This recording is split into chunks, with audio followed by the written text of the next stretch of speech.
Ngayon, nasisiguro ko na unti-unti ka nang nahuhulog sa patibong ko. Pasasaan ba't iiwan mo rin ang boring mong asawa at ang anak mong... Ay, sa akin ka magiging masaya. Sa akin lang, Sandro. Ay, ang daming kadramahan. Subukan mong tumayo para kunin ang mga hinihingi ko kung ayaw mo pugutan kita. Isilid sa sakot, itapon sa ilog. Bilis! Ayaw na ayaw ko pa naman sa lahat ay ang pinaghihintay ako ng matagal. Sinungaling ka! Hindi ka na nahiya sa mga lumalabas din sa bibig mo. Anong alam mo sa pagmamahal, ha? Isa kang taksil na asawa na mas piniling ibahay ang kabit kesa protektahan ng sariling anak at asawa. Umalis ka na! Naririnig mo ko? Aalis ka o pupugutan kita! Anong gagawin mo? Ipapalaglag mo ang bata? Hindi mo pwedeng gawin yan. Hindi ako makakapayag. Tiana, nahihirapan ako makahinga. Tulungan mo ako. Buti pa, lumayo-layo ka sa akin. Pinapainit mo lang ang ulo ko. Hay, magkukwento ka lang, puro kapalpakan naman. Di bale, ang importante ay nahuli ka. Si Sandro, wala namang magagawa yon. Siguradong hindi na siya aabutin ng liwanag sa tindi ng sakit na dumapo sa kanya. Taon 2010.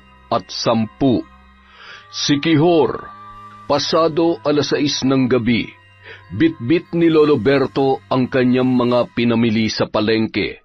Nayayamot niyang inilapag yon sa kanilang lababo. Hindi ako pwede magkamali sa nakita ko. Sigurado akong si Sandro yon.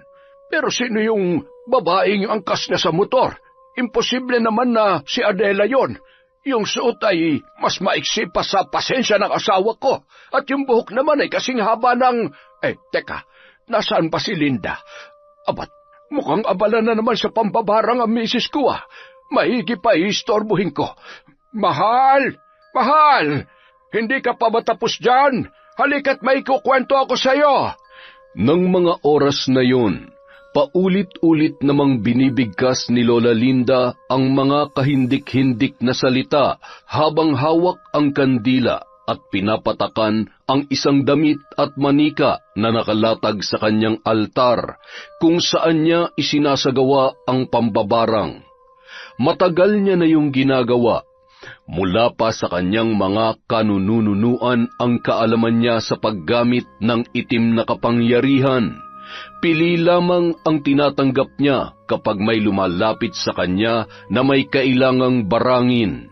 Ang madalas niyang binibiktima ay ang mga tao na naninira ng pamilya, mga kumakabit sa may asawa, mapababae man o lalaki. Hindi siya nagdadalawang isip na patawan yon ng kaparusahan. Biktima rin kasi ang kanyang inanong nabubuhay pa ng pangangaliwa ng kanyang ama, kaya dinala niya ang galit at hirap na pinagdaanan niya pati na rin ng kanyang mga kapatid. Malaki naman ang kanyang pasasalamat na nakahanap siya ng matinong asawa na ni minsan ay hindi man lamang nagloko, hanggang sa nagsipag-asawa na ang dalawa nilang anak na sina Linda at Danilo. Mahal! Mahal! Hoy! Abat ayaw akong pansinin na. Bilisan mo't may chichika ako sa'yo. Ano ba yon? Kanina ka pa ngawa na ngawa dyan. Napakaingay mo. Hindi ako matapos-tapos. Ilang ulit ko bang sasabihin sa'yo na wag mo kong iniistorbo kapag meron akong isinasagawang ritual. Tusukin kita ng karayong makita mo. Ikaw ang tusukin ko dyan eh. Leche, ano ba yung kikwento mo? Bago ba yan o kalokohan lamang? Sige, tapusin mo na nga muna yan. Magluluto na nga lang muna ako ng hapunan at mukhang aabutin ka na naman ng 8:00 ng gabi dyan. Aray ko. Buwisit na to. Winatat lamang ako sa chismis. Aray, bakit ka ba nang babato? Pagkatapos mo kong istorbohin, malamang sa malamang ay matatagalan talaga ako. At kailangan ko na naman magsimula sa umpisa. Humanda ka talaga sa akin mamaya. Ikaw ang humanda sa akin, kala mo? Bala ka nga dyan. Kapag inaway mo ko ay hindi ka makakatikim ng sariwan chismis. Ay siya, huwag ka na magalit. hindi na kita istorbohin. Maigi pa ipakisga muna at para naman ganahan ako magluto. Ay, nako, magluto ka na doon at kapag ako hindi nakapagtimpi, ikaw ang babarangin ko. Ay, naku po Diyos ko. Sige na. Napakamot ulo na lamang si Lolo Berto, sabay tumalikod. Makalipas ang halos mahigit 1 oras ay pawis na lumabas si Lola Linda sa kanyang silid at tumungo sa kusina sabay umupo sa harap ng hapagkainan. Tiningnan lamang yon ni Lolo Berto, sabay naghain na dahil nasisiguro niyang nagugutom at mainit pa rin ang ulo ng kanyang misis. Ano? Bakit hindi ka nagsasalita? Ano yung gusto mong ikwento kanina, ha? Maya-maya na. Kumain na muna tayo. Kita mo na, kanina hindi ka makapaghintay. Ngayon naman nagtatanong ako, may nalalaman ka pang mamaya-mamaya na. Ano ba yon? Sabihin mo na kung ayaw mong... Uminom ka na ba ng gamot mo? Abay mukhang inaatake ka na naman ng alta presyon. Si Sandro, nakita ko kanina sa bayan. Nakasuot ng uniforme at may angkas na babae sa motor. Sexy, maputi at napakatangkad. Mahaba rin ang buhok. Ewan ko ba pero ibang kutob ko. Sa tindi ng pagkakakapit sa likod niya may pahuhu ka pa dyan. Nang bababae si Sandro? Niloloko niya ang anak natin? Yung ba ang pinupunto mo? Yun na nga. Alam kaya ito ni Adela? Yan na nga ba ang sinasabi ko sa kanya? Matigas ang ulo niya Nung palamang na nanliligaw yan sa anak natin talagang tutol na ako. Hindi na bago sa mga pulis ang babaero. Isa pa, mula sa tatay at mga tiyuhin ni Sandro. Abay, ginagawa nilang bisyo ang pambababae, kaya hindi ako magtataka dyan sa kwento mo. Nako, wag lamang siyang uuwi dito at iiyak-iyak dahil mapapagalitan ko lamang siya. At yang si Sandro, baka naman siya ng sunod na barangin ko. Nako, wag ko lamang talagang malaman na napapabayaan niya mag-ina niya at malilintikan siya sa akin. Pambihira ka naman. Pati ba naman manugang natin ay babarangin mo na rin? Hayaan mo, tsitsyempo ako. Kakausapin ko na lamang siya. Baka naman kaibigan niya lamang yun o nagmabuting loob lang na ihatid yung babae. Sige, lokohin mong lelang mong panot ka. Maigi pa ngang hanggat maaga kausapin mo na siya. Kesa naman ako mismo makakita at kumastigo sa kanya. Yung anak mo nga pala, puntahan mo at sabihan mo rin na huwag tutulog-tulog at bantayan ang asawa niya. Wag naman sana. Hirap na nga siya sa pag-aalaga sa apo natin dahil sa kondisyon ni Jairo dadagdag pa yung lalaking yon. Aba, hindi pwede sa akin yon. Wag ko lamang talagang mapapatunayan at ako'y duda na rin sa mag-asawang yan. Ramdam ko naman na may mga bagay na hindi sinasabi sa atin si Adela. Malamang sinasarili niya lang ang problema o kung ano bang pinagdadaanan niya dahil natatakot na makarating sa'yo at alam niya kung ano mangyayari. Bakit? Kung sa pambabarang magtitinuyang asawa niya, kung sakali man hindi ako magdadalawang isip na patikimin yan si Sandro. Ang kapal na mukha niya magloko. Maganda yung anak natin. Masipag at responsable. Tapos lolokohin niya lang. Ipagpapalit niya sa mga pakalat-kalat na haliparot dyan. Sige, tama na. Kumalma ka na. Hindi pa naman tayo sigurado. Kumain na muna tayo at lalamig ang sabaw. Sa panahon ngayon, mahirap talagang iwasan ng tukso, lalo na kapag gwapo. Kaliwat kanan alam mo na, at kadalasan sa mga babae ngayon, sila pa ang lumalapit at ibinibida ang kanilang sarili. Yun na nga ang nakakasama ng loob Hindi naman gwapo yung manugang mo, tapos nagagawa pa magloko. Nako, umanda talaga sa akin ang lalaking yan. Basta, hayaan muna natin silang ayusin kung sakali mang may pinagdadaanan sila ngayon. May sarili ng pamilya ang anak natin, kaya parte na ng responsibilidad niya ang ayusin ang gusot nilang mag-asawa. Bakit? Kahit na may kanya-kanya na silang pamilya, responsibilidad pa rin natin na protektahan sila. Lalo na yan si Adela, na lahat na lamang ay tinitiis. Ni minsan, hindi ko narinig yan na nagreklamo. Samantala, Palakad-lakad naman si Adela habang mayat-maya ang tingin sa orasan.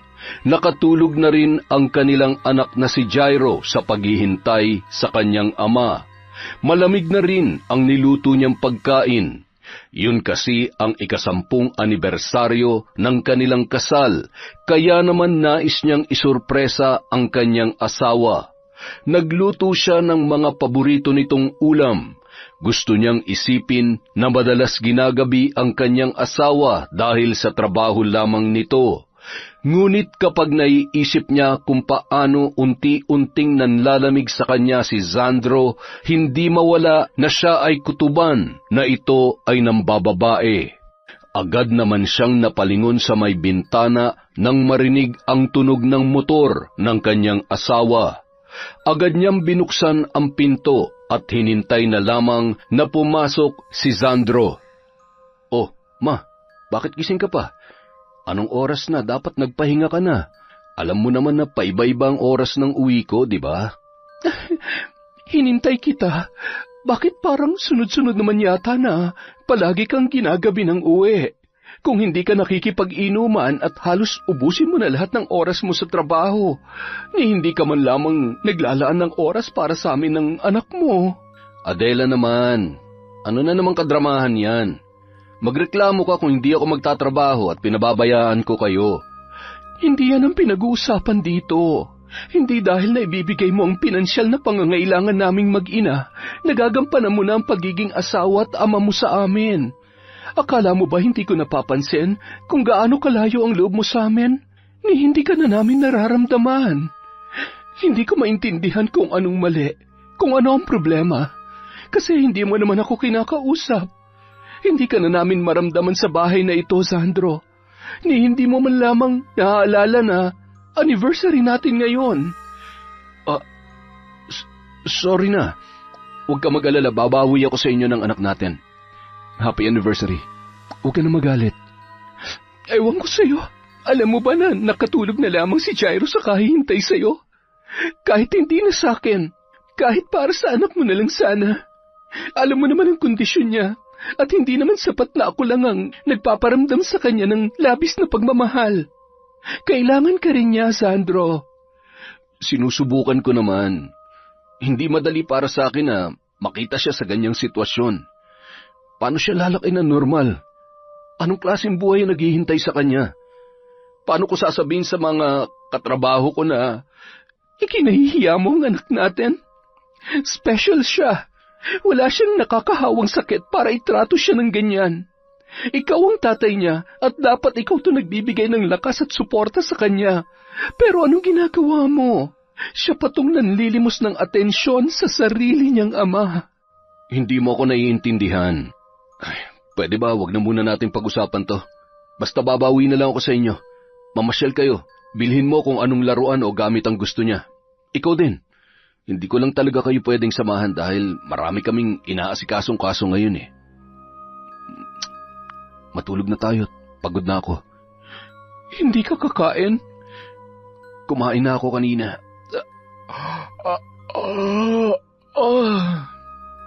At dumiretso na ang lalaki sa higaan. Isinalin na lamang ni Adela ang mga inihain niya sa Tupperware at inilagay yon sa refrigerator. Hindi niya namamalayan na patuloy sa pagtulo ang kanyang luha habang inililigpit ang mga yon. Napaupo pa yun sa isang upuan at ibinuhos ang halo-halo niyang emosyon. Matapos pakalmahin ang sarili ay pumasok muna siya sa kwarto ng kanilang anak at hinagkan yon bago siya tumungo sa kanilang kwarto ng kanyang asawa. Pagpasok niya ay tulog na si Sandro at panay ang ilaw ng nakasilent nitong cellphone. Mayroong nag-uudyok kay Adela na kunin ang cellphone sa tagiliran ng kanyang asawa, ngunit pinigilan niya ang kanyang sarili. Alam niya na sa oras na malaman niya na may babae ang kanyang asawa, ay tuluyan ng masisira ang kanilang pamilya. Bagay na kanyang ikinakatakot, lalo na't mahal na mahal niya si Sandro at ayaw niya ring lumaki si Jairo na walang ama. Kinaumagahan, nagising si Adela na nakalapag sa may maliit na mesa ang pera para sa pamamasyal at pagsa-shopping nila ni Jairo. Nagmamadali siyang bumangon para asikasuhin ang asawa, ngunit papaalis na yon nung mga oras na yon. Ang aga na naman yata ng pasok mo ngayon. May iba ka bang lakad? Daddy, alis ka po ulit. Play muna tayo, please. Sa susunod na lang. Nagmamadali ako, anak ha?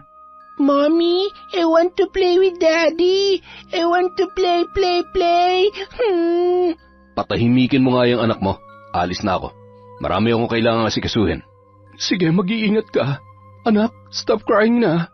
Mag-work lang si Daddy. Gusto mo ng new toy, anak, di ba? Gusto mo bang pumunta tayo sa mall at kakain tayo sa favorite restaurant mo kasama si Mommy muna? Okay? Why always you, Mommy? Bakit yung classmates ko lagi silang hatid sa school daddy nila? Sabi nila, they always play with their dad. Bakit si Daddy ayaw? Anak, sorry ha. Daddy loves you so much, kaya lang wala siyang time sa ngayon. Pero pasasaan ba't magkakaroon din siya ng time for us, okay? I love you, anak. Mahal na mahal ka ni Mommy. I'm always here for you, okay? I love you always, Mommy. Samantala, bago pumasok sa trabaho ay dinaanan ni Sandro si Tiana para dalhan ng request nitong almusal. Thank you, babe. Buti naman at pinigbigyan mo ang request ko. Kumusta? Okay lang naman, babe. Siyempre, kailangan muna kita makita bago ako pumasok sa trabaho. Masyado na akong stressed sa bahay Ang daming kadramahan.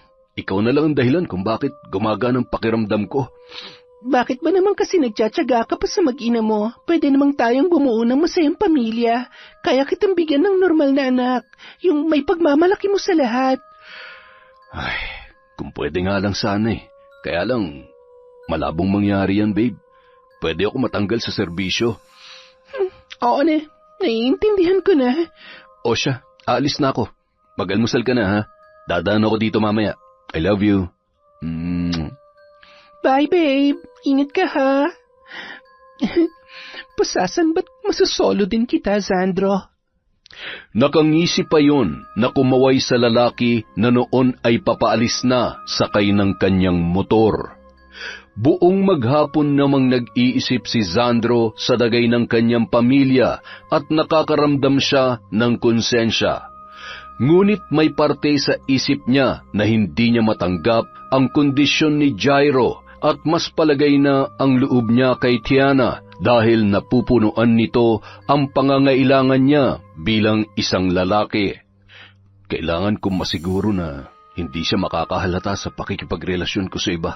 Baka lalo lamang gumulo ang sitwasyon. Susurpresahin ko sila mamaya. Uuwi ako na maaga. Matapos ang oras ng trabaho ay tinawagan nun si Tiana para ipaalam na hindi muna niya mapupuntahan yun. Nakakainis. May nalalaman pa siyang gimmick para mauto ang asawa niya. Ay, humanda ka sa akin mamaya. Alam ko namang hindi mo ako matitiis Samantala, dumaan si Sandro sa isang flower shop at bumili ng bulaklak para sa kanyang asawa. Pagkatapos ay bumili rin siya ng cake para sa kanilang wedding anniversary. Sigurado ko na matutuwa si Adela. Nang makarating sa bahay ay wala pa roon ang mag-ina. Tinawagan niya ang kanyang asawa at sinabing nasa bahay na siya. Nagmadali namang umuwi ang mag-ina at masayang-masaya si Jairo dahil masisiguro niyang makakapaglaro sila ng kanyang ama. Nang makarating sa bahay, tumakbo agad ang bata papasok sa loob. Daddy, nandito na po kami. Wow! Flowers at cake. For Mommy yan? Mommy, surprise ka ni Daddy, Happy anniversary, Ma. I love you. Mahal ko kayo ng anak natin. Thank you, Pa. Pasensya na sa mga nasabi ko, ha? Akala ko kasi nakalimutan mo na talaga kami ng anak mo Namimiss ka lang naman namin. Pasensya na, pero Sinisiguro ko naman sa'yo na trabaho lang ang karibal niyo sa akin. Stressed na stressed lang din ako sa trabaho nitong nakaraan. Agad namang napawi ang paghihinala ni Adela dahil sa ginawang yon ni Sandro.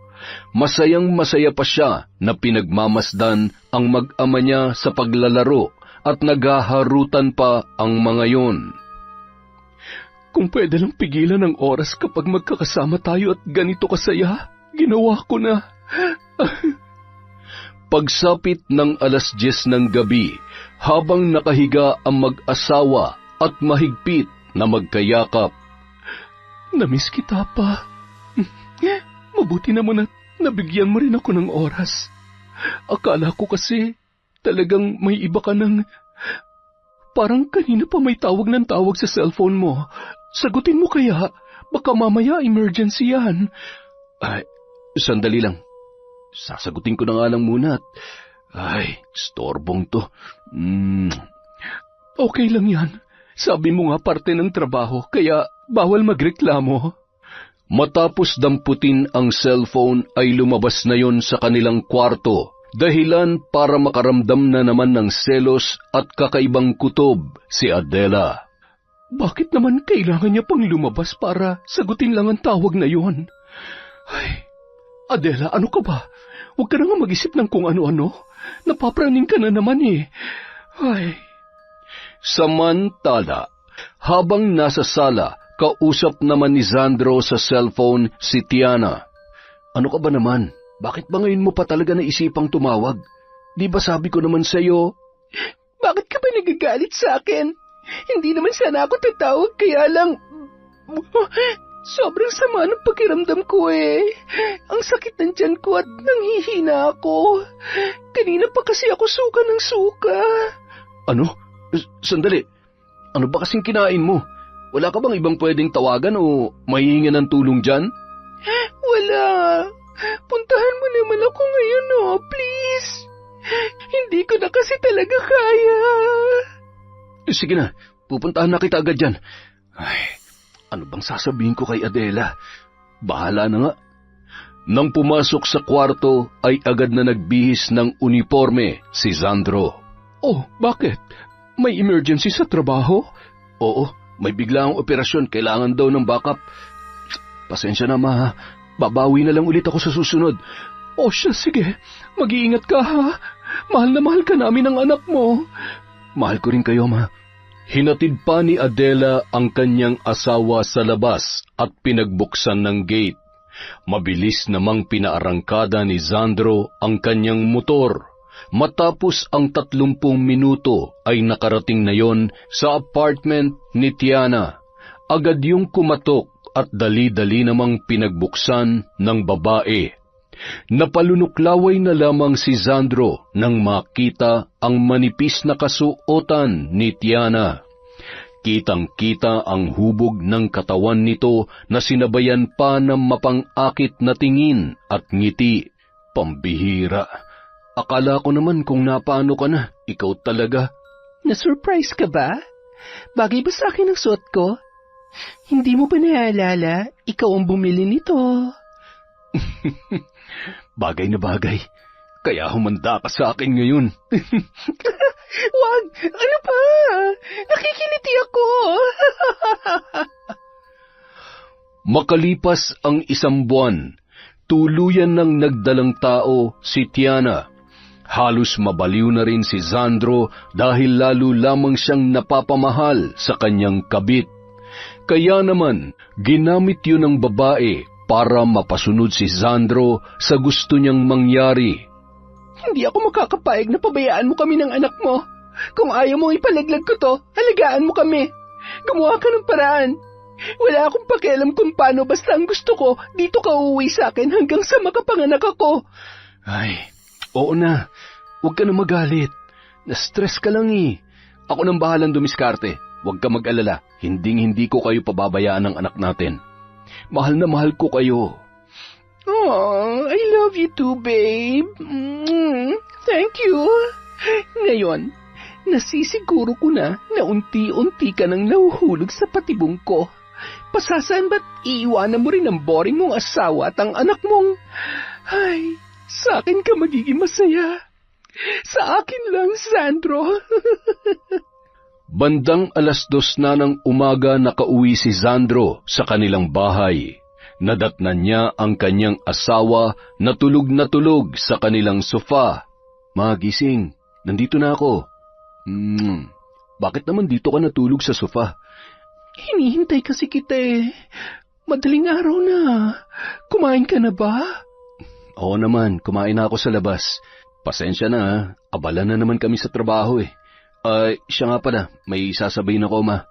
Nilipat ako ng destino kaya mapapalayo ako sa inyo. Ganoon ba? Parang biglaan naman yata. Yun na nga eh, kaya lang, ano naman ang magagawa ko? Lagi pa rin naman akong tatawag sa inyo ng anak natin at regular ako magpapadala ng pera. Kung may pagkakataon, uuwi ako kahit 1 beses sa 1 linggo. Ay, mag-iingat ka doon ha. Magpahinga ka na. Ihahanda ko na lang ang mga gamit mo. Kung nagugutom ka pa, pwede ka ulit kumain. Nagluto ako ng... Wag na ma, busog na ako at... Ay, good night. Inabot ng 3:00 si Adela bago natapos sa pag-iempake ng mga gamit ng kanyang asawa. 1 oras lang natulog at bumangon na siya para ipaghanda ng almusal ang asawa niya bago yun umalis. Iyak naman ang iyak si Jairo nang magpaalam ang kanyang ama na pilit namang pinapakalma ni Adela. Daddy! Daddy ko! Shh! Tahan na anak, huwag ka mag-alala. Lagi naman tayong tatawagan ng daddy mo. Mula nung araw na yon, nagsama na sa iisang bubong sina Sandro at Tiana. Walang kamalay-malay ang asawa ng lalaki sa sikretong pakikipagrelasyon niya sa ibang babae. Lahat ng layaw at gustuhin ni Tiana ay sinusunod at ibinibigay ni Sandro. Dahilan para mabawasan ang perang iniaabot niya sa kanyang mag-ina na sina Adela at Jairo. Isang araw, napadalaw si Lolo Berto sa bahay ng anak nitong si Adela, lalo na't ilang beses na niyang nakikita sa bayan na may kasamang babae ang kanyang manugang. Adela! Adela, anak! Ay, sus, ang apo ko, ang pogi-pogi. Ika'y manang-mana talaga sa akin, ah. Miss kita, Lolo. Si Lola po. Nasaan po si Lola? Ay, Tay, buti naman at napadalaw kayo. ay, oo. At ako'y malapit na mabugbog ng nanay mo. Pinapapuntahan ka at kailangan ka naming kausapin. Kayo na magaling mong asawa. Ho? May kasalanan po ba kami sa inyo, Tay? Ano po yon? Ay, nasaan ba ang Sandro na yon? Naku, Tay, wrong timing naman po kayo. Nakadestino ho siya sa ibang lugar ngayon eh. 2 linggo na rin po. Hindi pa nga po siya nakakauwi mula nung... Sigurado ka ba dyan? Baka naman may iba nang inuuwian. May iba nang binabahay. Alam mo kasi, nababahala na ako. Alam ko medyo may kalabuan ng mga mata ko pero hindi ako pwede magkamali. Ilang beses ko na kasing nakikita ang asawa mo na may kaangkas na babae na ang suot ay hapit na hapit. Noong una ay pinalampas namin ng nanay mo dahil baka nga namamalik mata lamang ako. Pero yung huling beses ko siyang nakita ay sigurado ko na may relasyon sila. Ang kakapal ng mukha na magudngura ng mga nguso sa harap ng maraming tao. Tay, sigurado ho ba kayo? Baka naman ho hindi si Sandro yon. Nagbago na ho ang asawa ko. At saka maayos naman po kami nitong nakaraan. Hindi naman kaya ganoon lamang siya para pagtakpan ng kalokohang ginagawa niya. Ayaw namin magkasira kayo, anak. Pero hindi naman kami makakapayag na lolokohin ka ng lalaking yon. Aba, kay pangit-pangit niya na nagagawa niya pang mambabae. Sa susunod na mahuli ko siya na may kasamang iba, itutumba ko siya sa mismong kinatatayuan niya. Tay, anong gagawin ko? Huwag kang umiyak. Lakasan mo ang loob mo. Alamin mo ang katotohanan. Huwag kang magbulag-bulagan dahil natatakot ka na mawala siya at dahil mahal na mahal mo siya. Huwag mong hayaang gaguhin ka ng lalaking yon. Huwag mong hayaan na nanay mo mismo ang kumilos para sa'yo. Tay, wag. Hayaan niyo muna akong harapin at ayusin to. Tay, paano niya nagawa sa akin to? Wala kang kasalanan, anak. Pinili niya magloko dahil wala siyang pagpapahalaga sa pamilya na meron siya. Huwag ka mag-alala. Ano man ang mangyari, nandito pa rin kami para sa'yo. Mahal na mahal namin kayo ni Jairo. Isa pa, kapag nalaman ng kuya mo ang kalokohan niya, nako, baka umuwi yun ang wala sa oras. Huwag niyo na lang po munang ipaalam sa kanya. Hindi ako makakapayag na sirain ng kahit sinong babae lang ang pamilya ko. Hindi, tay. Nung araw ding yon, pumunta si Adela sa police station kung saan dating nakadestino ang kanyang asawa para alamin ang katotohanan. Nakasalubong niya si Edgar, nakababata niya na isa ring ganap na pulis. O Adela, anong ginagawa mo dito? Akala ko may emergency sa inyo kaya hindi nakapasok si Sandro. Emergency? Paanong? Di ba hindi naman na siya nakadestino dito? Ha? Teka, nako, patay tayo dyan. Napasama pa ata ang... Edgar, sabihin mo nga sa akin ang totoo. Dito pa rin ba siya? Sagot! Ay oo, wag ka naman magalit sa akin. Sabi ko naman sa'yo, di lang siya pumasok ngayon kasi may magpapacheck up daw. Akala ko naman ikaw o di kaya yung anak ninyo. Hayop na yon. Napakasinungaling talaga. Humanda siya sa akin. Salamat sa sinabi mo. Pwede mo ba akong tawagan kapag pumasok na siya bukas? Ito ang number ko. Salamat. Teka, Adela, sandali! Ay, ano ba nangyayari? Bakit parang wala siyang alam tungkol sa asawa niya? Nalintikan na mukhang nagloloko ata si Sandro ah. Aba, tarantado yun ah. Matapos kang sulutin sa akin ay lolokohin ka lang pala. Huwag ka mag-alala, tutulungan kita. Maigi pa, isundan ko mokong na yun. Wala sa sarili na pumara ng tricycle ang babae pabalik sa kanilang bahay. Hindi niya mapigilan ang sarili na mapahagulhol. Hayop ka, Sandro. Napakasama mo. Kung saan mo man ibinabahay ang kabit mo, mahanap ko rin kayo. Humanda kayo sa akin. Nang makababa ay agad niya namang inabot ang pamasahe sa tricycle driver. Bayad ko. Hoy, ikaw, kung may asawa ka na, matuto kang makontento at huwag ka na maghanap ng iba. Wala po akong asawa. Sa mukha kong to, makakapanloko pa kaya ako? Yan tayo eh. Nadamay patuloy ako eh. Siguro nang bababae asawa nun. Isang kabit na naman ang sumakses sa paninira ng pamilya. Ay, makapamasada na nga lang. Magkakapera pa. Nung sumunod na araw, bandang 5:00 ng hapon, dali-daling tinawagan ni Edgar si Adela. Hello, alam ko na kung saan nakatira ngayon si Sandro kasama yung kabit niya. Isesend ko sa iyo ang address. Mag-iingat ka ha. Salamat sa tulong mo, Edgar. Tatanuin ko tong isang malaking utang na loob. Matapos matanggap ang kumpletong address na kinaroroonan ni Sandro at ng kabit nito, agad niyang pinuntahan ang bahay na yon. Sakto namang nakabukas ang pinto ng inuupahan ng dalawa, kaya hindi na siya nagdalawang isip pang pumasok at sugurin ang noon ay naghahapunan na sina Sandro at Tiana. Adela? Ang kapal ng mukha mo! Sinungaling! Teka, ano bang ginagawa mo dito? Bakit bigla-bigla ka na lang pumapasok sa bahay na may bahay? Ikaw, bakit bigla ka na lamang nakikisawsaw sa buhay namin mag-asawa? Alam mo bang may asawa ng hayop na to? Alam mo ba na may sinisira kang pamilya habang nagbabahay-bahayan kayo rito? Ikaw pala ang boring wife nitong si Sandro? Ang babaeng walang social media? Walang kaklas-klas sa katawan, kaya naman huwag ka na magtaka kung pinalitan ka ng mas maganda at mas bata kaysa sa'yo. Grabe!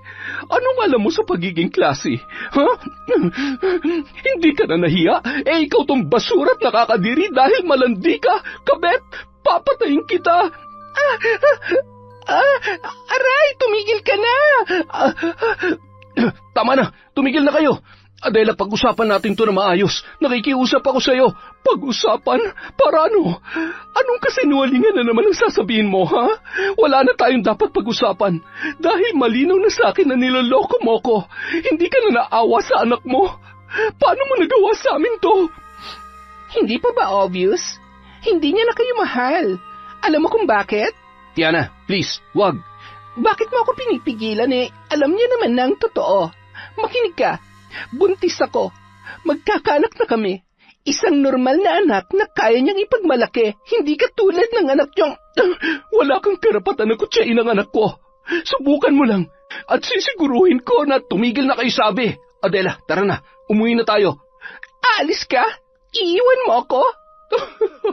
Yan. Alam mo ba no kung gugustuhin ko, may iiwan ka talagang mag-isa dito. Kaya lang hindi naman ako tanga at sa tingin ko, masyado na marumi ang asawa ko. Kaya sa'yo na lang, magsama kayo. Adela, sandali! Mula sa araw na ito, wala ka ng karapatang umapak sa bahay namin. Panindigan mo yung kabit mo. Sisiguraduhin ko na magsasama kayo hanggang kulungan at mawawalan ka ng trabaho. Adela, wag mo namang gawin sa akin to. Pakiusap. Aayusin ko lahat ng pagkakamali ko. Wag mo lamang... Sana naisip mo kung anong pwedeng mawala sa'yo bago mo ko niloko. Muli niya lang inirapan at ngumisi si Adela kay Tiana bago yon tuluyang umalis. Samantala, gulong-gulo naman ang isip ni Sandro habang nakaupo sa sofa. Anong gagawin natin? Paano kapag tinotoo niya yung sinabi niya, ha? Tumigil ka nga muna, Tiana. Kung hindi ka nakisabat kanina at tiniko mo yung bibig mo, hindi sana tayo aabot sa ganito. Bakit? Sinabi ko lang naman ang totoo, ha? Sinisisi mo ba ako, ha? Babe, please lang, tumahimik ka muna. Kailangan ko mag-isip ng paraan kung paano ko siya pipigilan. Magpahinga ka na. Baka kung mapano ka pa at yung batang nasa sinapupunan mo. Samantala, nakatulog na si Jairo matapos maghapunan. Pagod na rin kasi yon sa paglalaro buong maghapon. Nag-aalala naman si Lolo Berto para sa kanyang anak na si Adela. Maya-maya, napatayo siya sa kinauupuan nang marinig ang pagtigil ng isang tricycle sa tapat ng kanilang bahay. Wala sa sariling pumasok sa kanilang tarangkahan at hindi pa rin mapigilan ang pagpatak ng kanyang mga luha. Pagkapasok sa loob ng bahay ay agad yung humagulhol at yumapos na lamang sa kanyang ama. Bakit ka umiiyak? Ano nangyari? Ano, tama ba ako? Nambababae nga ang magaling mong asawa? Tay, ibinahay niya yung babae niya. Tay, buntis po ang kabit niya. Ay, sinasabi ko na nga ba? Hayaan mo't tiyak na babalik din sa kanya ang ginagawa niya. Alam mo ang pambababae, sa umpisa lang yan masaya. Kapag nanawa ay babalik at babalik pa rin yun sa asawa. Tay, mahal ko siya. Pero hindi ibig sabihin magpapakatanga ko para sa kanya. Sapat nang nalaman ko ang totoo. Hindi ko na siya hahayaan pang lukohin ako ng paulit-ulit. Kung mahal niya kami ng anak niya, hindi niya sana kami pinagpalit sa babaeng yun. Habang buhay kong dadali ng sakit na dinulot niya sa akin, Tay. Hindi ko siya mapapatawad. O siya, mabuti pa sumama muna kayo sa aking mag-ina. Hindi na po muna, Tay. Gusto ko lang po muna magpahinga. Huwag po kayo mag-alala. Malalampasan ko rin po ito. Wala po akong hindi kayang gawin para kay Jairo. Ay, huwag ko lamang makikita ang Sandro na yon at lalong masisira ang pagmumukha niya. Ay, mahal na mahal ka namin, anak, ha? Ano man ang maging pasya mo, nandito lamang kami ng nanay mo, lalo na ang kuya mo. Basta tawagan mo lamang kami o umuwi ka sa bahay kung kinakailangan. Mag-iingat kayo dito, ha? Samantala, habang nakahiga, Patuloy rin sa pag-iisip si Tiana tungkol sa mga sinabi ni Adela. Nang mga oras na yun ay nasa sofa lamang si Sandro na hindi pa rin malaman ang gagawin kung paano aayusin ang gusot na kanyang kinasangkutan. Sinilip ni Tiana ang ginagawa ng lalaki at nang masigurong wala pa sa plano nun ang pumasok sa kanilang kwarto ay nagmamadali niyang kinuha ang kanyang cellphone at tinawagan si Albert. Yun ang totoong ama ng batang nasa kanyang sinapupunan. Hello, Albert. Makinig ka sa akin. Kailangan mo nang kumilos ngayon din dahil kung hindi, masisira ang plano natin. Kailangan mawala ang mag-ina ni Sandro sa lalong madaling panahon. Kung hindi pa kukulong kami ni Adela kasama ang asawa niya. At kapag nagkataon, wala na tayong mahihita sa kanya. At talagang naaalala mo ko kapag may kailangan ka, no? Kumusta na kayo ng anak natin dyan, ha? Akala ko, hindi na ako kasama sa lintik na planong iyan, eh. Ay, basta gawin mo nang dapat mong gawin para matapos ng problemang to. Hindi rin kita binibigyan ng karapatan na magreklamo dahil hindi lang kami ng anak mo ang makikinabang dito. Oo na, ano bang gusto mong gawin ko sa Adelang yun at sa anak niya, ha? Pati ba naman yun, ako pa rin ang mag-iisip? Ang tanga-tanga mo talaga kahit kailan. Sunugin mo yung bahay nila at siguruhin mo na hindi na sila makakalabas ng buhay. Naiintindihan mo ba? Hindi. Sabi mo nga, tanga ako, di ba? Siya, anything for you, my dear. Kapag nagawa ko to, baka naman pwedeng magkita na tayo. Miss na kita eh. Abat, hindi naman pwedeng nalalaman ako ng Sandro na yan. Ay, oo na. Basta siguruhin mong hindi ka papalpak dyan sa pinapagawa ko sa'yo. Bye. Abat, wala man lang kiss? Ay, di bale. Tsaka ako na lamang siya sisingilin kapag nagkita na ulit kami. Samantala, malungkot namang ibinalita ni Lolo Berto sa kanyang asawa ang tungkol sa problemang pinagdaraanan ng kanilang anak na si Adela. Bakit hindi mo sila isinama pa uwi dito? Niyaya ko naman yung anak mo. Sabi niya ay ayos lamang siya. Siguro kailangan niya rin muna mapag-isa para makapag-isip-isip. Ewan ko ba, pero ramdam ko ang sakit na nararamdaman niya. Hindi man lamang nagdalawang isip ang Sandro na yon na mambabae at talagang binuntis niya at binahay pa talaga. Samantalang kinukulang na nga siya ng panahon para sa kanya mag-ina. Eh, di bale, papayag ba naman ako na madehado ang anak natin? Ano na naman yung pinaplano mo? Abat, tuturuan natin ng leksyon ng mga yon na matikman nila ang karma ng kanilang kataksilan. Lalong-lalo na ang babaeng mapangas na yon. Pero, alam mo, hindi naman mangyayari ang lahat ng ito kung marunong makontento si Sandro. Siya nagbigay daan para makapasok ang ahas na babaeng yon sa kanilang buhay. Mabuti pa'y hayaan mo muna na si Adela ang gumawa ng paraan. Hayaan mo na lang na ipakulong niya ang mga yon at matanggal sa serbisyo sa pagkapulis.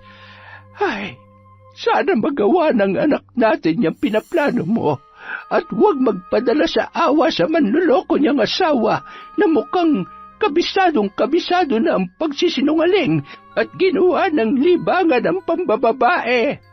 Sa kabilang banda, habang hinahaplos ni Adela ang buhok ng kanyang anak, ay nanginginig ang kanyang kamay habang patuloy pa rin sa pagpatak ang kanyang mga luha. Alam niya na sa kanyang pakikipaghiwalay sa asawa niyang si Sandro ay maaapektuhan si Jairo. Patawarin mo ko, anak. Kailangan ko lang gawin kung ano ang tama. Mami, bakit ka po umiiyak? Sad ikaw? Namimiss mo si Daddy, Mami ko? Hindi lang okay si Mami ngayon. But soon everything will be okay, anak. Gusto ko po masaya ka palagi, Mami. Kaya mag-smile ka na po katulad ko, oh. Sige na, Mami ko. Please. Ay, ikaw talaga. Salamat, anak. Basta lagi mong tatandaan na mahal ka ni Mami. Ikaw ang lakas at buhay ko. Maaring nahihirapan ako sa sitwasyon natin ngayon, pero sisiguruhin ko na magiging masaya ka. Magiging masaya tayo kahit wala ang daddy mo. Opo? Wala si Daddy? Bakit, Mami? Di ba po, nasa work lang si Daddy? Habang nag-uusap ng dalawa, bigla silang nakarinig ng kung anong nabasag na bagay sa kanilang kusina. Dahan-dahan na sumilip si Adela at nang makita ang isang lalaki na nakasuot ng isang itim na bonnet, ay kinutuban na siya ng masama. Nasisiguro niya na binasag noon ang salamin nilang bintana gamit ang hawak nitong katamtamang laki ng tubo para makapasok yon. Anak, may bagay na nakapasok sa house natin. Kailangan mo magtago, okay? Teka, dito ka lang. Huwag kang lalabas kahit ano pang ingay ang marinig mo, ha? No, Mami. Kailangan kitang help, Mami. I will protect you, Mami. No, anak, you better stay here. Listen to me. Pumikit ka lang at takpan mo ang ears mo, okay? Si Mami nang bahala sa bad guy na yon. Tumango na lamang si Jairo kahit pa mababakas ang takot at pag-aalala sa kanyang muka. Lumabas si Adela, hawak ang isang may kalakihang florera at akmanang hahampasin ang nakatalikod at palingalingang lalaki. Nakailag yon, sabay hinampas ng hawak niyang tubo si Adela ng isang beses sa tagiliran. Loko ka, ha? Muntik na ako maging alaala dun, ah. Buti na lang at maliksi ako. Yari ka sa akin ngayon. Nasaan yung anak mong Abnoy, ha? Wala siya dito. Iniwan ko sa lola't lola niya. Sino ka ba, ha? Anong kailangan mo sa amin? Ano pa nga ba? Kailangan mo pa bang itanong kung anong kailangan ko? Pera. Kailangan ko ng malaking halaga ng pera at mga alahas. Sige, ibibigay ko ang gusto mo. Basta wag mo lamang akong papatayin. Maawa ka, kailangan ako ng anak ko. Ay, ang daming kadramahan. Subukan mo nang tumayo para kunin ang mga hinihingi ko. Kung ayaw mong pugutan kita, isilid sa sako at itapon sa ilog. Bilis! Ayaw na ayaw ko pa naman sa lahat ay ang pinaghihintay ako ng matagal. Hindi man makatayo ng matuwid, pinilit na pumasok ni Adela sa kwarto at kinuha ang kanyang bag at lalagyan ng mga alahas na nasa kanyang tukador. Sinundan naman yun ng lalaki. Halos sumabog ang dibdib niya sa kaba na baka mag-ingay si Jairo o di kaya naman ay bigla na lang lumabas yun sa pinagtataguan. Nang maiabot ang hinihingi ng lalaki, bigla na lamang yung humalakhak ng malakas at sinakal si Adela. Masunurin ka naman pala ha? Kaya lang, hindi naman matutuwa yung boss ko kung uuwi ako na pera at alahas lang ang daladala ko. Ang gusto niya, may magandang balita. Magandang balita na mangyayari lamang kapag tinuluyan kita. Sayang nga no? Wala pala dito yung anak mo. Hindi bale, gagawan ko na lang ng paraan para makasunod siya sa'yo. Ha? Wag! Maawa ka! Huwag mo akong papatayin! Nakikiusap ako! Huwag mong sasaktan ang anak ko! Wala akong kasalanan sa'yo! Lalo lamang hinigpitan ni Albert ang pagkakasakal nito kay Adela, sabay binunot ang dalang kutsilyo. Pasensya na, napag-utusan lang ako. Tulong! Walang makakarinig sa'yo at wala ka ng takas sa kamatayan dahil dito ka na matutupok sa loob ng bahay mo. Kinuha nun ang 1 galon na naglalaman ng gasolina at ikinalat sa bahay. Nagmamadaling lumabas sa may pintuan sa kusina bago sinindihan ang hawak nitong posporo at inihagis yun. Ilang sandali lamang, tuluyan ng naglagablab ang apoy sa loob ng bahay. Umalis na rin kaagad si Albert at sinigurong wala ni isang makakakita sa kanya. Samantala, Pilit naman nagsisigaw si Adela para tawagin ang kanyang anak. Nakaagad namang lumabas sa kwarto at pilit na hinila ang kanyang ina na malapit ng maabutan ng apoy. Anak, lumabas ka na ng bahay. Tumaan ka sa bintana sa kwarto natin. Kunin mo yung cellphone at tawagan mo ang lolo mo. Sige na. No, Mami. Hindi ako aalis na hindi kita kasama. Anak, hindi na kaya ni Mami. Nanghihina na ako. Pakiusap, iligtas mo ang sarili mo. Mahal na mahal ka ni Mami.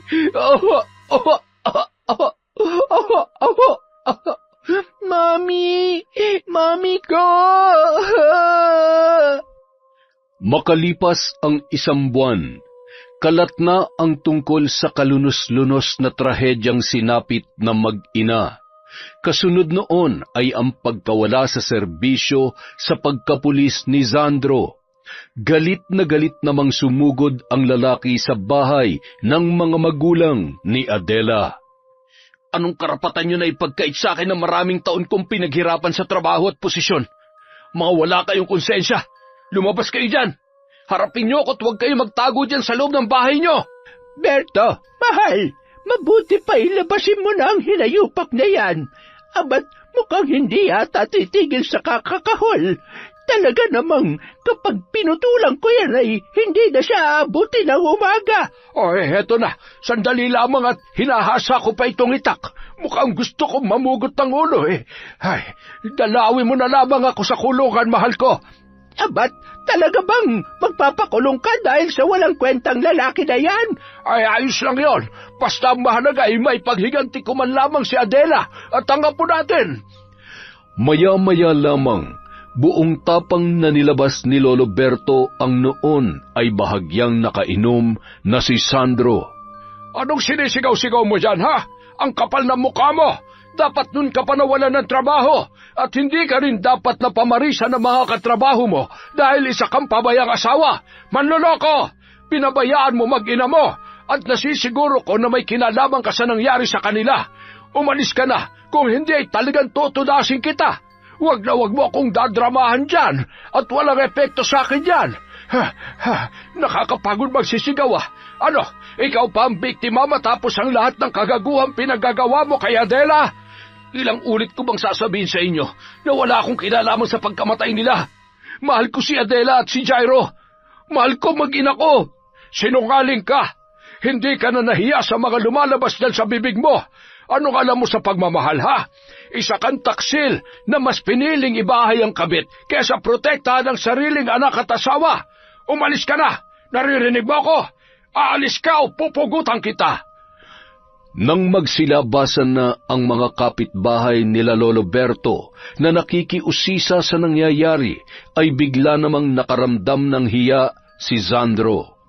Kaya agad na niyang pinaarangkada ang kanyang sasakyan. Ay, marunong mahiya, pero wala namang konsyensya. Ubus na ang pasensya ko sa'yo.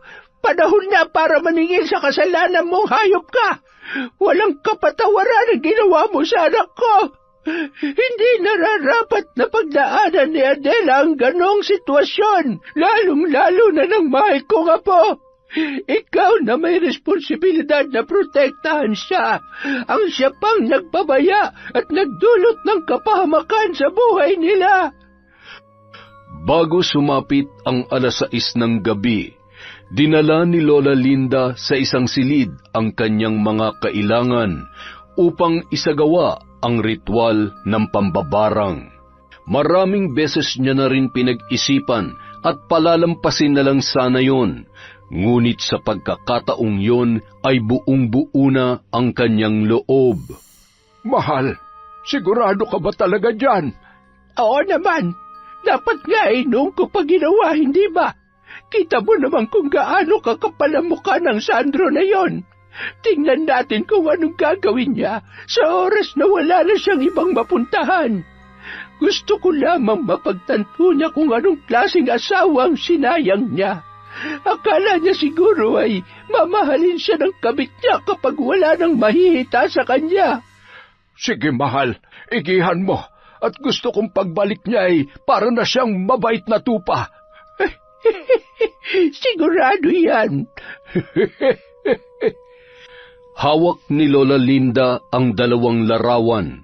Ang isa ay kay Sandro at ang isa naman ay sa kabit nito na si Tiana. Katabi ang isang lalaki na natitiyak nilang may kinalaman din sa mga nangyari. Ang larawan na yon ay galing pa sa matalik na kaibigan ng kanilang anak na si Edgar na nagsasagawa ng palihim na investigasyon para malaman nila ang katotohanan. Para sa lalaking ginawang normal ang pagtataksil sa asawa at anak. Ewan ko na lamang kung hindi ka pa magtanda. Isa sa mga araw na ito, iiwan ng lakas ang katawan mo at tuluyang ka nang mawawala sa katinuan. Sari-saring sakit na walang katumbas na kagalingan. Maghihirap ka hanggang sa huling sandali ng iyong buhay, Sandro. Pandidirihan ka ng babaeng pinagpalit mo sa asawa mo hanggang sa tuluyang ka na niyang iwanan. Mamamalimos ka, ultimo pag-aaruga at pagmamahal.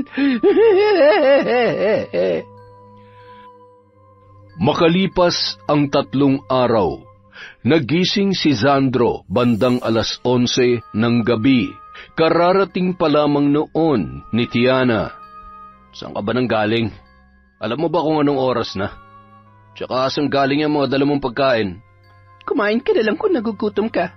Hindi yung tatanungin mo pa ako at kung umasta ka para kang investigador. Hindi ba pwedeng nag-aalala lang ako sa inyo ng anak natin? Buntis ka tapos anong oras na nasa labas ka pa rin? Anong pinagsasasabi mo? Bakit? Kung hindi ako didiskarte, may pampakain ka ba sa akin? Mag-iisang buwan ka nang walang trabaho. Anong gusto mo? Magtitigan lang tayo dito sa loob ng bahay at mamatay na lang sa gutom? Hindi magtatagal, magkakaroon na rin ako ng trabaho. Hindi ko naman kayo pababayaan eh. Kahit ano pang sabihin mo, wala ka nang magagawa pa. Hindi ka na makakabalik sa pagiging pulis, kaya tama lang naman siguro na hindi ko na lang ituloy itong batang dinadala ko. Anong gagawin mo? Ipapalaglag mo yung bata? Hindi mo pwedeng gawin yan. Hindi ako makakapayag. Tiana, nahihirapan ako huminga. Tulungan mo ako. Ano namang kaartihan yan, ha? Pwede ba? Hoy, ano ba nangyayari sa'yo? Sandro, huwag kang mamamatay. Wala akong pampalibing sa'yo. Wala ka nang maiambag, nagkakaganyan ka pa. Nanghihina ako. Tulungan mo ako. Puiset, bahala ka sa buhay mo. Pagod na akong dumiskarte sa araw na to, kaya matutulog na ako. Ayan, kumain ka, baka sakaling nalipasan ka lang ng gutom. Kinis! Kinaumagahan, nagising si Tiana nang marinig si Sandro na nagsusuka. Nang tingnan niya yon ay sumusuka ng dugo at nagkaroon na rin ng mga pantal at sugat sa katawan. Napaatras ang babae sabay takip ng kanyang bibig. Ew! Ano ba yan? Ano ba dito ka pa talaga nagkalat? Ano ba nangyayari sa'yo? Kadiri! May uod at mga insektong bulok. Ayoko na dito. Ayoko na rito. Hindi mo ako pwedeng iwan. Huwag mong ilalayo sa akin ang anak ko. Anak? Tanga. Ay, oo nga pala, hindi mo nga pala alam. Gusto kong malaman mo na hindi ikaw ang tatay ng batang dinadala ko. Ngayong wala ka ng silbi sa buhay ko, wala nang dahilan para manatili pa ako dito. Hayop ka. Sinira mo lang ang buhay ko. Minahal kita. Pinili kita kaysa sa pamilya ko tapos... Pwede ba? Hindi ko kasalanan na isa kang uto-uto. Bye, Sandro. Kawawa ka naman, pero hayaan mo na. Sa lagay mo ngayon, hindi imposibleng sumunod ka na rin sa kanila. Kaya lang, mukhang hindi kayo magkikita-kita at baka sa impyerno ka bumagsak. See you there. Ay, siya nga pala, gusto ko rin magpasalamat sa pera at alahas ng asawa mo. Yun kasi ang gagamitin namin ni Albert para buuin ang aming pamilya. May kinalaman ka sa pagsunog sa kanila? May kinalaman ka ba ron? Oops, nadulas yata ako.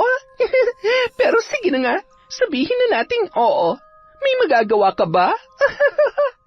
Bye, Sandro. Rest in peace. Hayop ka! Hayop! Patawarin mo ko, Ma. Patawarin niyo ako ng anak natin.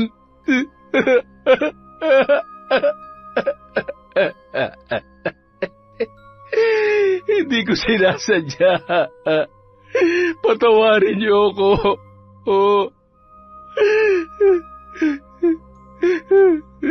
Anak, babalik na si tatay. Mapatawarin mo ako.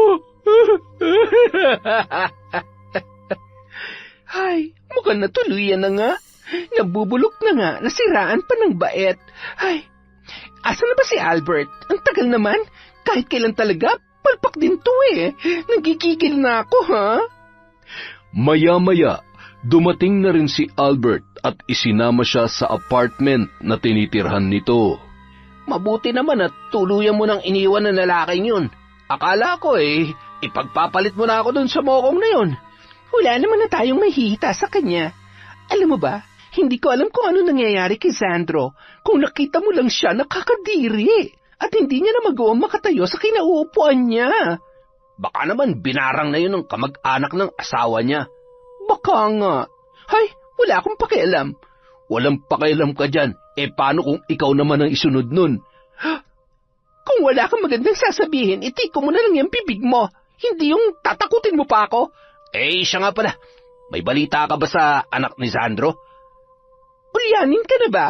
Hindi ba't pinatay mo na? Hindi Wala siya sa bahay nung gabing yun. Ilang beses ko nang gustong sabihin sa'yo, kaya lang alam ko na magagalit ka. Ay, nagtataka lang talaga ako dahil paano napabalitang patay na yung mag-ina? Maliban na lang kung nagtago lang sila at... Pwede ba lumayo-layo ka nga sa akin? Pinapainit mo lang ang ulo ko eh. Magkukwento ka lang kapalpakan pa. Ay, di bale, ang importante, hindi ka nahuli. Si Sandro, wala naman na magagawa yon. Siguradong hindi na siya abutin ng liwanag sa tindi ng sakit na dumapo sa kanya. Kinagabihan, hindi mapakali si Tiana habang nagluluto ng hapunan. Sobrang pangangati at hapdi ng balat ang kanyang nararamdaman. Ilang beses na rin yun nagpalit ng damit sa pag-aakalang baka sa tela lamang yun na suot niya. Iniwanan niya ang nakasalang at ang nakabukas na apoy ng kalan. Tumakbo sa sala at humarap yun sa salamin at napahiyaw na lamang na makita ang mga tumutubong kulugo sa kanyang muka. May sugat-sugat rin ang gilid ng kanyang bibig. Maya-maya naman ay napahawak siya sa dibdib na animoy nasusuka. Kinatok nun sa banyo si Albert at laking gulat niya nang makita na nakahandusa yon na punong-puno ng dugo ang katawan. Mula sa bunganga nito na may kung ano-anong nakasalpak na matutulis na bagay. Ang mata naman noon ay nakadilat at lumuluha rin ng dugo. Ano nangyari sa'yo? Albert! Tumakbo yun papunta sa may kusina at laking gulat niya nang biglang umangat ang apoy at lumiyab ang buong kusina. Hindi siya makaalis sa kanyang kinauupuan habang naririnig ang kahindik-hindik na boses ng matandang mambabarang. Hindi mo matatakasan ang mga kasalanan mo, babae. Tumakbo ka man. Hindi mo na matatakasan ang katapusan mo. Tama na. Tama na. Makalipas ang isang linggo, paggala-gala naman si Sandro bitbit ang isang sako. Paika-ika, namamalimos at wala sa sarili. Madalas niyang hinahanap sina Adela at Jairo sa mga taong nakakasalubong niya. Madalas din iniiwasan at tinataboy yon dahil sa masangsang na amoy ng mga sugat niya. Kapag inaabot naman yon ng labis na panghihina ay humihiga na lamang sa kung saan. Madalas din yung tumambay sa may simbahan kung saan doon sila dati nagsisimba kasama sina Adela at ang anak niyang si Jairo. Isang beses, nakita yun ni Lolo Berto at agad na ikinuwento sa kanyang asawa na si Lola Linda. Nakakaawa naman siya. Mahal, bawiin mo na kaya yung sumpa. Bakit ba mas marunong ka pa sa akin? Pero kung mapilit ka, pwede rin naman. Babawiin ko sa kanya at ililipat ko sa'yo. Tutal, masyado ka namang pala desisyon. Sabi ko nga, hayaan mo na. Kung gusto mo, ilubos-lubosin mo pa para naman makabawi tayo. Kulang pa nga yun sa sakit na dinulot niya kay Adela at sa kapabayaan niya. Ay, gusto mo na bang kumain, mahal? Maghahain na ba ako?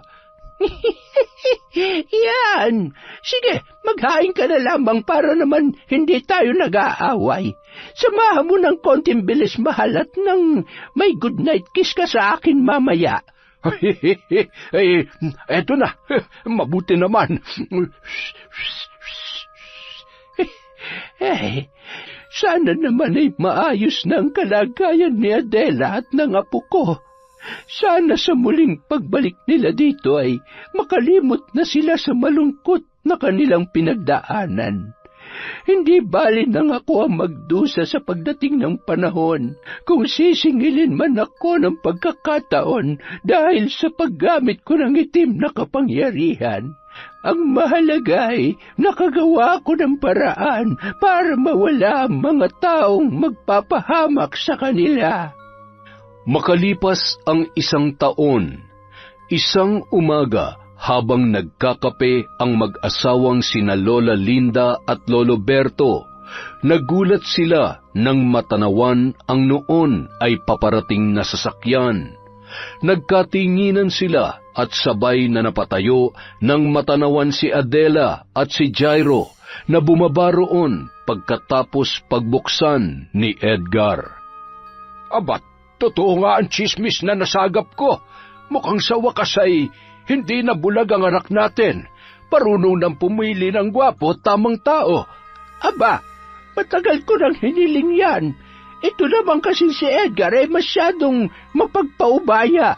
Kung ipinaglaban niya lamang si Adela noon, di sana ay matagal nang may masayang pamilya ang anak natin.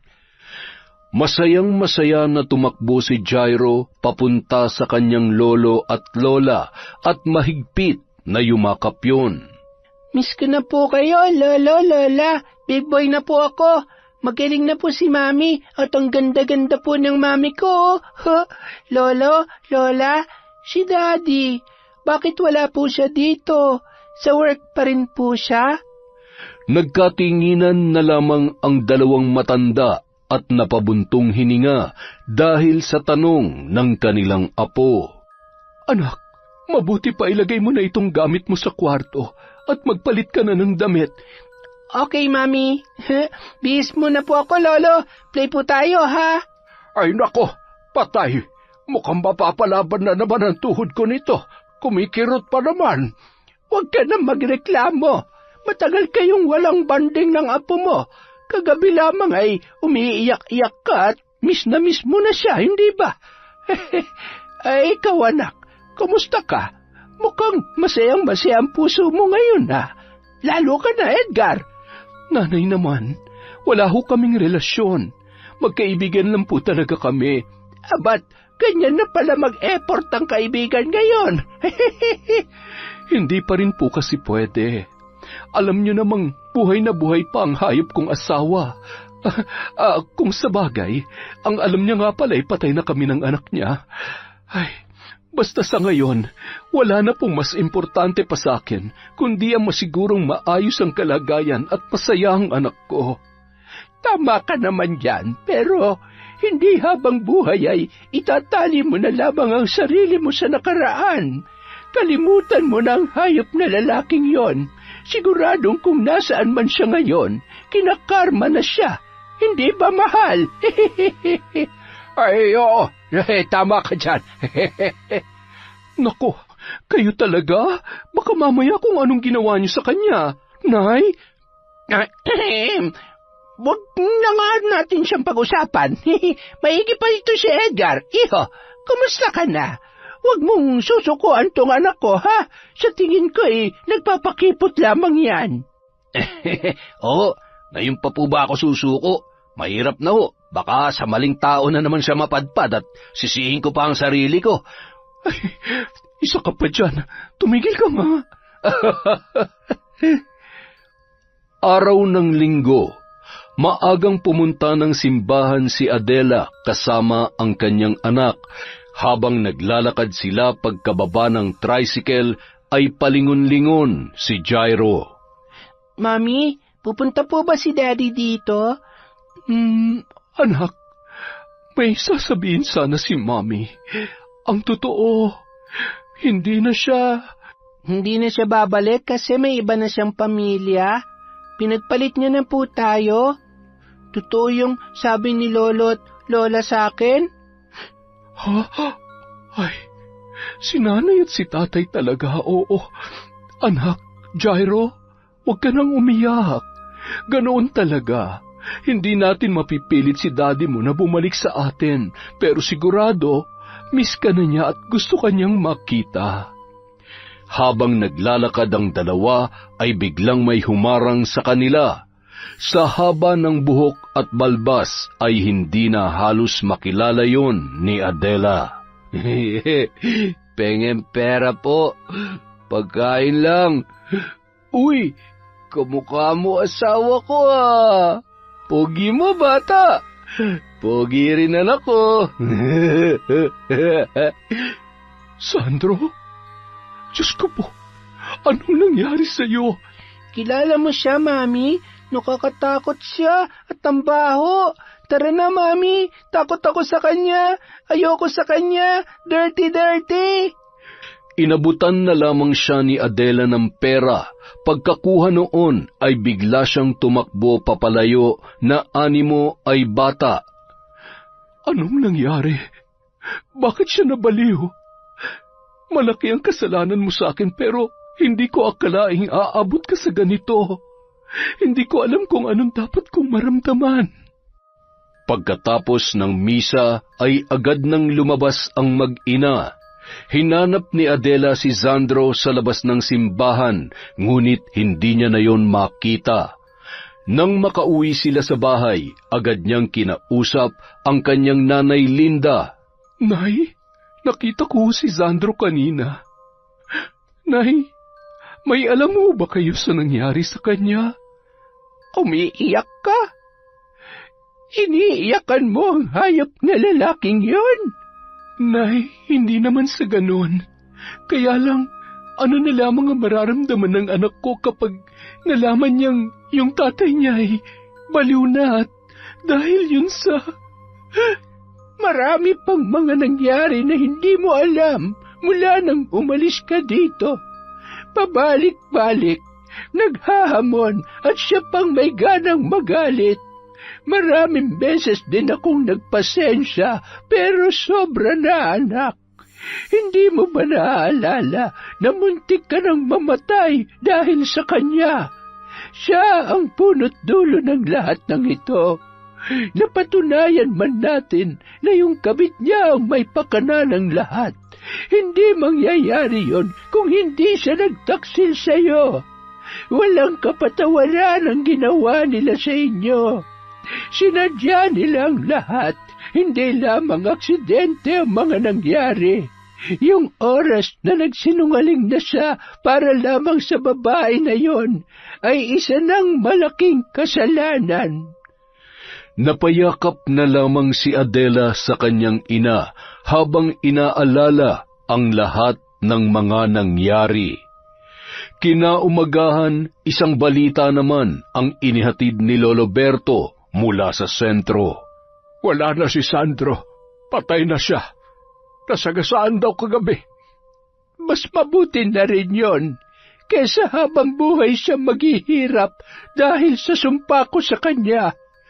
Paano natin sasabihin kay Adela ang tungkol sa kanya? Ano ba ang gusto mo?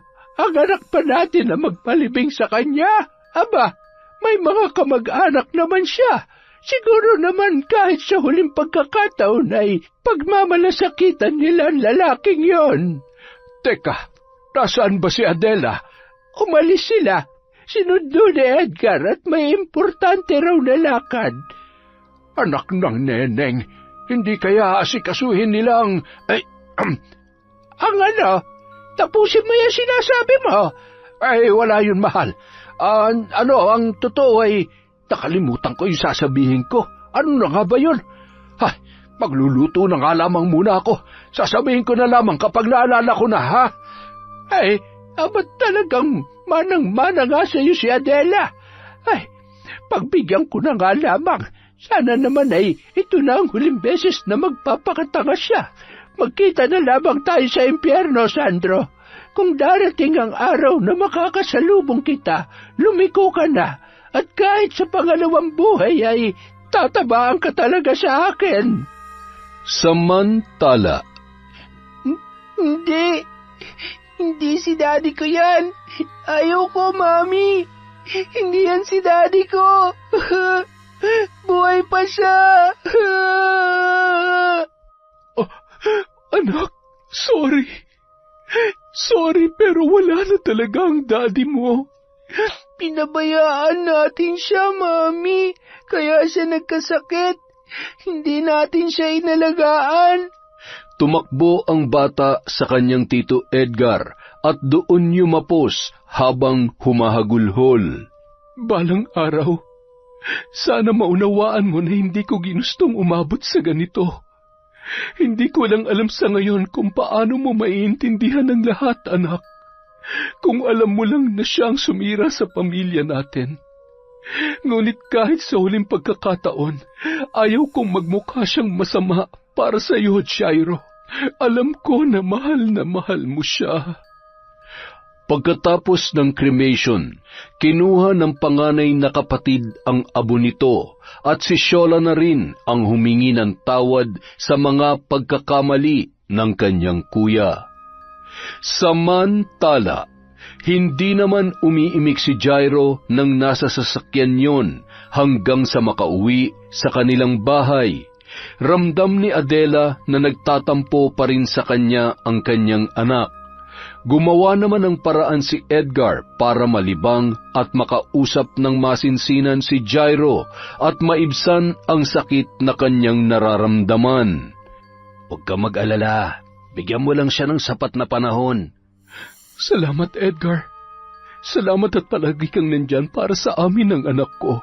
Siyempre naman, kahit anong mangyari, palagi ako nandito para sa'yo at para kay Jairo. Kahit ano gagawin ko basta masiguro ko lamang na maayos kayong dalawa. Huwag ka na ma-stress, baka mamaya mabawasan pa yung ganda mo. Naiintindihan ko na gusto mo akong i-comfort pero hindi mo na ako kailangan pang bulahin. Bakit? Kailan ba kita binola? Lahat ng sinasabi ko sa iyo, totoo. Ikaw lang naman tong laging umiiwas at hindi ako siniseryoso eh. Ultimo nung umamin ako sa iyong mahal kita, hindi ka naniwala. Pero yung I love you mula sa di ka panipaniwalang mukha ay... Sige, ituloy mo yan. Mumultuhin ka nun. Sumalangit nawa si Sandro. Sana naman, kasabay ng pagkawala niya ay maubos na rin lahat na natitirang pagmamahal mo para sa kanya. Sana naman, maglaan ka ng malaki-laking espasyo para sa akin. Payag naman akong maging karibal si Jairo.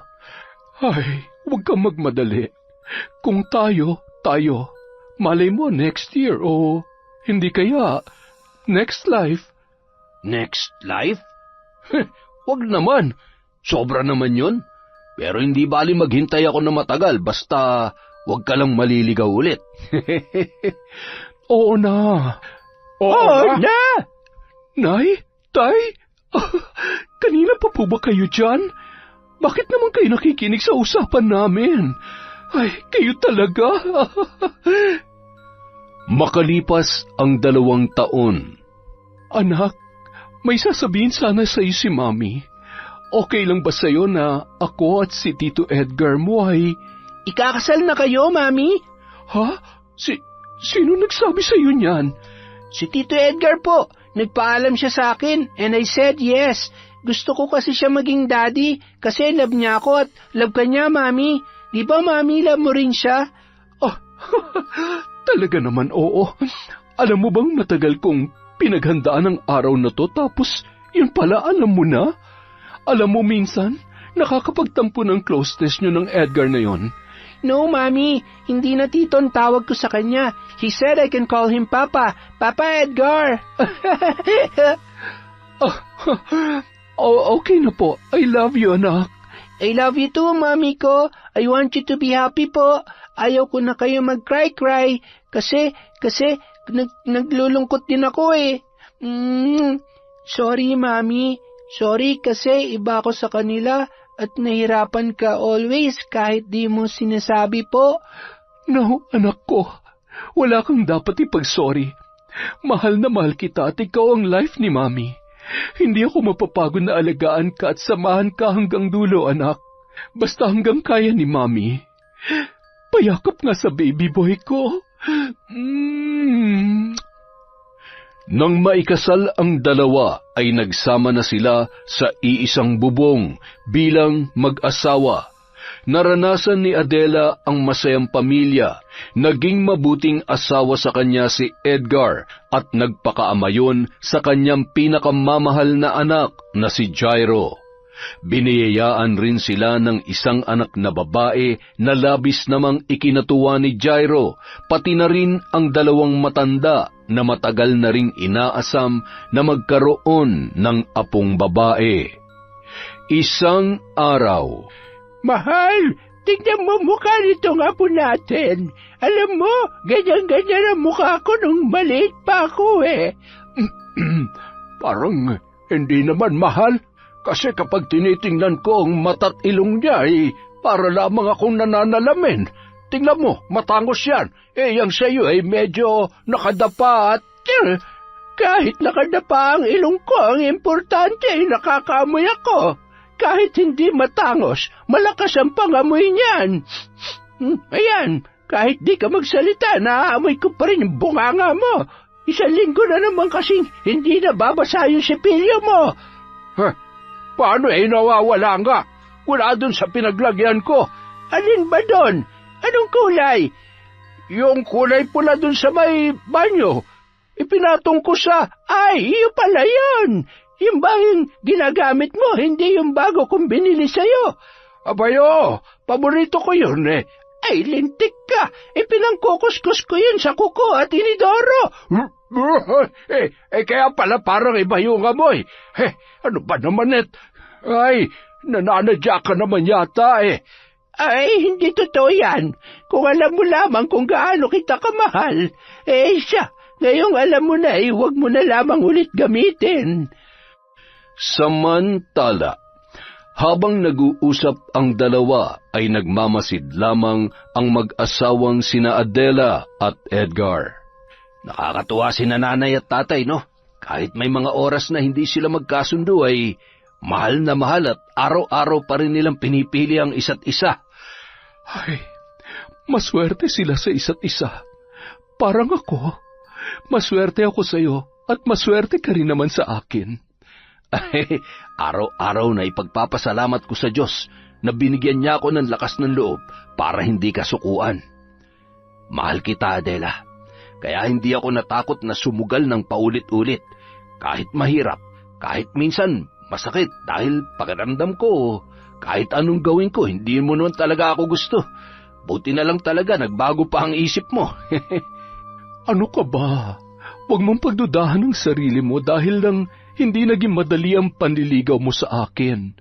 Sabihin na lang natin na hindi pa lang kasi dumarating yung tamang pagkakataon. At ngayong nandito na tayo, kailangan natin maging mas matibay. At syempre ayaw ko nang mawala at masayang pa kung anong meron tayo ngayon. Mahal kita, si Jairo at ang baby natin. Mahal ko lahat ng taong mahal mo. Susuportahan ko lahat ng bagay na gusto mo at magpapasaya sa iyo.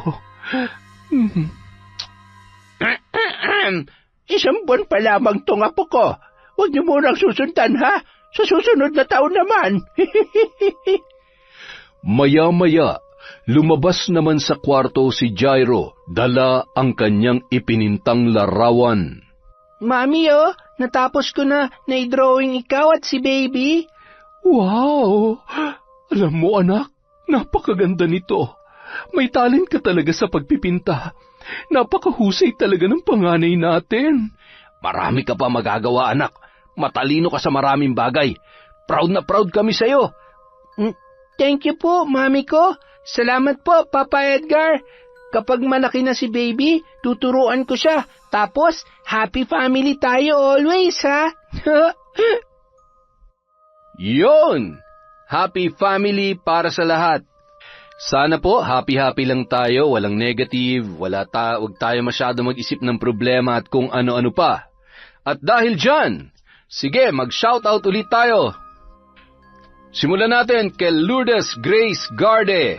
Hi kay Heidi de la Cruz from USA. Hello po kay Realin Rio Florido. Kay Joan Makiling from Corazon, Cacalja. Kay Jeneline Mix Vlog. Hi kay Alma Naong, kay Vicky Abut, kay Jai Marie Teblen, at sa Pastor family. Hello po kay Candida De Balucos, Kabudsan at Langkuyan family from Alma. Hi po kay Lorna Bondok, kay Mercy Aninyon, JBY Girls, kay Levi, kay Rochelle, kay Renaline, kay Marites, at Kayla Arne. Hi kay Irene Espino, kay Michelle Joan Alfanta at John Denver Ruiz. Hello po kay John Reguera, kay Monica Nieves, kay Lady Dam, kay Sally Roldan, kay Jenmer Garcia. Hello kay Marijan Jonko, kay Bengski. Hello po kay Lorna Algordo at Manuel Baldonado, kay Gianni Kadapan, basta mage ako, at sa mga taga-garment. Hello po sa Galedo family from Rai of Laguna, kay MGS14, kay Virginia Belay, kay RJ Natividad. Shout out kay Rose Ann Rama, Shauma TV. Hello po kay Faye Yuson, kay Monica Nieves at sa Nieves family. Hi kay Gay Somojo, kay I Love Traveled, kay Josefina Fuelias, kay Sol Moreno. Hi po sa Cabal family from Estela da Silva. Hello kay Giza Nicole. Shout out kay Marjorie Ruelan, kay Catherine Alinsag from Saudi Arabia. Hi kay Amy Viray, kay Maura OFW from Kuwait. Hello kay Cherry Ann Laurito. Hi kay Myla Dumalag, kay Idol Ashtin Olviga. Hi kay Lynn Kasulya. Shout out kay Alma Sembrano from SG, kay Keng Solomon of Ilocos Norte from Raquel Solomon. Hi kay Leia Ocubia, Levi Raro, kay Rochelle Loste, Marites Milet, Reneline Aspirin, at kay Liarni Topacio. Hi kay Elaine Matias, kay Nessa from Japan. Hello sa Ledesma and Imperial family from Maria Grace Grefaldia. Hi kay Charlie, Julia, Grace, Aliana, Sol, Amy, at Lovely Ann Tenorio. Hi po kay Edna Apelo from Riyadh, SA. Hi kay Mami from Doha, Qatar, kay Len TV2, kay Rain Tiberio. Shout out kay Mia Aspa, sa Bernadette family from Corazon, Cacaldia. Bernadette Arcalas from Cook Island. Cook Island. Galing siguro magluto ng mga tao doon. Hi po kay Chona Baynosa from Malaysia. Hello kay Arleth Palanya, kay Ednalyn Tupas, kay Lensky Anito from Jacob Gamurot, at syempre kay Crezil Garcia. Maraming salamat po sa walang sawang pagsuporta sa Kwentong Enteng.